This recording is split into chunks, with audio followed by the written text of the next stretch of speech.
قبلہ دادا میاں حضور علیہ الرحمہ اپنی حیات زندگی میں قبلہ میاں حضور علیہ الرحمہ کو آپ کلیر شریف لے کر گئے. بڑی توجہ کے ساتھ سننا تمام پیر بھائی.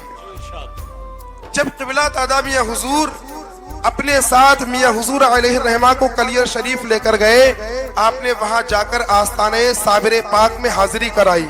اور جب آپ سرکار صابر پاک کلیری رضی اللہ تعالیٰ عنہ کے آستانے میں پہنچتے ہیں تو آپ قبلہ میاں حضور فرماتے ہیں کہ ہم نے کھلی آنکھوں سے سرکار صابر پاک کا دیدار کیا, صابر پاک کا دیدار کیا. اور قبلہ میاں حضور علیہ الرحمہ فرماتے ہیں کہ دادا میاں حضور کی اور صاحب مزار کی جو بھی آپس میں گفتگو رہی ہوگی, جو بھی راز و نیاز کی باتیں رہی ہوں گی, وہ تو خیر اللہ ہی جانتا ہے. پھر اس کے بعد آپ صابر پاک کے دربار سے باہر نکلے, روضہ پاک سے باہر نکلے, آپ چلنے لگے. جو آپ کے مزار پاک کی سامنے کی طرف دروازہ ہے, قبلہ دادا میاں حضور ہیں, ساتھ میں میاں حضور بھی ہے.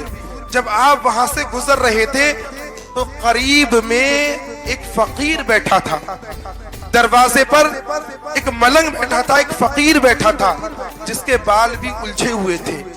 چہرے پہ کچھ ایسے آثار نظر آ رہے تھے جیسے کہیں دور سے سفر کر آ رہا ہے. جس کے چہرے سے ایسے آثار لگ رہے تھے کہ شاید یہ کوئی اللہ کی یاد میں مست فقیر ہے, یہ کوئی ملنگ ہے. وہ بیٹھا ہوا تھا.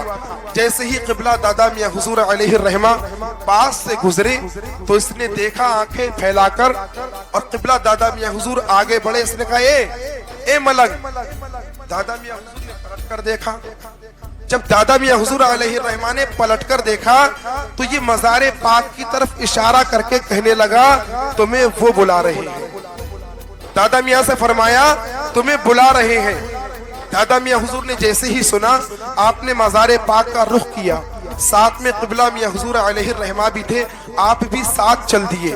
اب یہ جو ملنگ بیٹھا ہے نا, یہ جو فقیر بیٹھا ہے, وہ کہہ رہا ہے نہیں تم نہیں, صرف ان کو بلایا ہے, تم نہیں جاؤ گے. صرف ان کو بلایا ہے, تم نہیں جاؤ گے. میاں حضور علیہ الرحمہ وہیں کھڑے ہو گئے. قبلہ دادا میاں حضور علیہ الرحمہ صابر پاک کلیری رضی اللہ تعالیٰ عنہ کے مزار میں جاتے ہیں. آپ داخل ہوتے ہیں. داخل ہونے کے بعد ملت اسلامیہ, اب جو بھی راز و نیاز کی باتیں رہی ہوں گی وہ تو قبلہ میاں دادا میاں جانتے ہیں یا صابر پاک جانتے ہیں. اس کے بعد آپ مزار سے نکلتے ہیں, باہر تشریف لاتے ہیں, اور باہر تشریف لانے کے بعد پھر قبلہ میاں حضور کے ساتھ آپ چلے جاتے ہیں. نقطہ میں آپ کو یہاں یہ سمجھانا چاہ رہا ہوں کہ دادا میاں حضور اپنی حیات زندگی میں میاں حضور کو کلیر لے کے گئے, اور کلیر لے جانے کے بعد نہ جانے کون سا فیضان تھا جو صابر پاک کا فیضان آپ نے میاں حضور کو عطا کرایا. اور وہی فیضان یہ اس بات کا سبب بنا جب میاں حضور کو خلافت و جانشینی ملی تو اس میں سب سے بڑا ہاتھ صابر پاک کلیری کا تھا. تو دادا میاں حضور نے گدی ملی ہے صابر کلیر کے حکم سے, جیسے ہمارے پیر ہیں ایسے کسی کے ہیں. گدی ملی ہے صابر کلیر کے حکم سے, جیسے ہمارے پیر ہیں ایسے کسی کے ہیں. صابر پاک نے وہ تمام فیضان میاں حضور کو عطا کیا. اور دلوانے والے کون ہیں؟ یہ قبلہ شرافت میاں حضور ہیں. اور ان کا فیضان قسم خدا کی ایسا فیضان ہے, جب یہ فیضان میاں حضور کی صورت میں جلوگر ہوا, میاں حضور کی صورت میں جلوگر ہوا تو سارا عالم فیضیاب ہو گیا. اب آئیے ذرا چائے سے توجہ ہٹا کر میری طرف آ جائیے, 2 منٹ آپ کے اور لوں گا. اب آئیے میاں حضور کی زندگی کو دیکھتے ہیں. میاں حضور کی آخری زندگی کا معاملہ کیا ہے؟ آخری ایام ہے. میاں حضور کی زندگی کے آخری ایام میں میاں حضور اپنے ساتھ غازی میاں حضور کو لے کر جاتے ہیں. جی بے شک. دادا میاں حضور اپنی حیات میں کلیر شریف قبلہ میاں حضور کو لے کر گئے, اور وہ سارا صابر پاک کا فیضان ان کو دلوایا.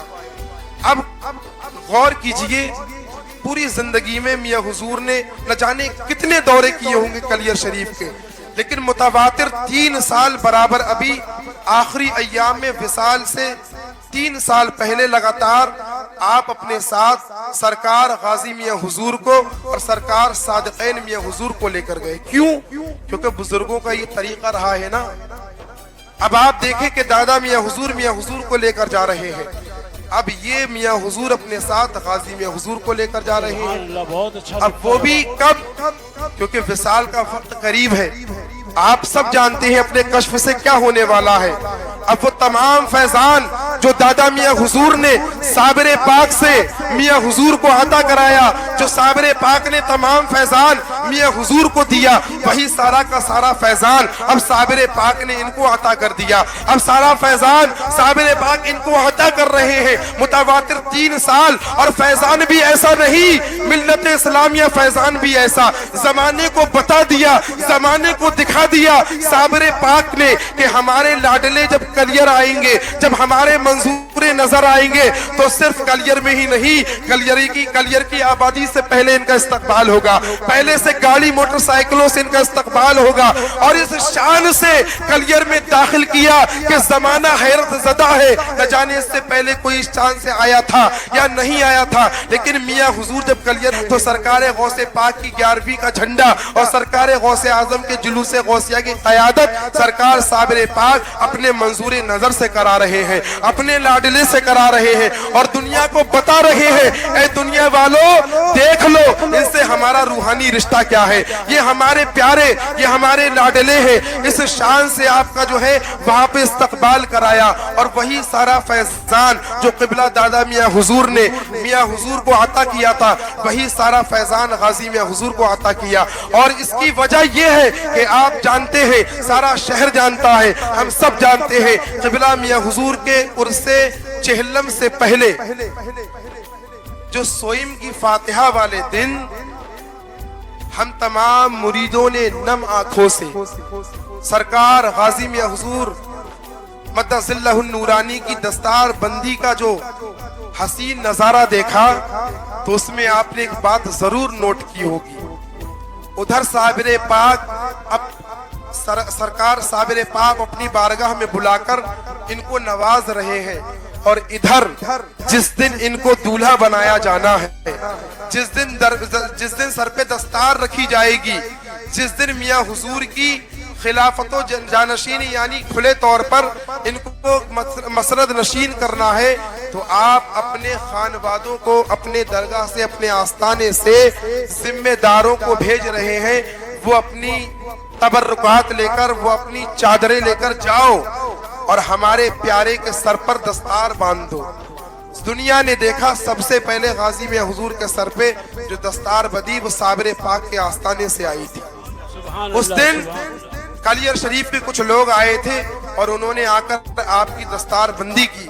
اس کے بعد صاحب سجادہ بھی آئے اور حضرت امام ربانی مجدد الفسانی ہمارے سلسلے کے روح رواں وہاں سے بھیج رہے ہیں دستار.